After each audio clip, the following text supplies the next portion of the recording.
Hello అండి. Welcome to Alekhya's kitchen and blogs. ఇవాళ నేను మీకు మన ఛానల్‌లో చూపించబోయే రెసిపీ వచ్చేసి మరమరాల మిక్చర్ అండి. దీన్ని బొరుగుల మిక్చర్ అని గూడా అంటారు.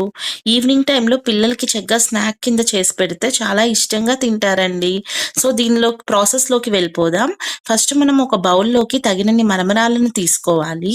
తర్వాత ఒక టేబుల్ స్పూన్ దాకా కారం, ఒక హాఫ్ టేబుల్ స్పూన్ దాకా ఉప్పును వేసుకోవాలి.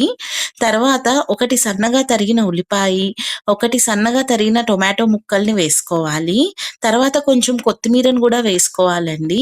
నేను ఇక్కడ ఒక 2 టేబుల్ స్పూన్‌ల దాకా నెయ్యిని వేశాను. నెయ్యి వేసుకోవడం వల్ల మనకి స్పైస్ లెవెల్స్ అనేవి చక్కగా బ్యాలెన్స్ అవుతాయి. తర్వాత ఒక చెక్క నిమ్మరసాన్ని పిండుకొని మిక్స్చర్‌ని బాగా మొత్తం కలిసేలాగా చేత్తో కలుపుకోవాలండి. మనకి కావాలి అంటే దీంట్లోకి వేయించి పెట్టుకున్న పల్లీలను గూడా వేసుకోవచ్చు. మా ఇంట్లో పల్లీలు ఎవరు అంతగా ఇష్టపడరండి. అందుకే నేను వేయలేదు.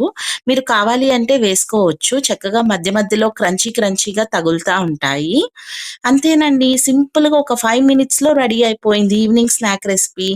Thank you for watching my video అండి. మీకు గనక నా వీడియో నచ్చినట్లయితే please subscribe to my channel. Thank you.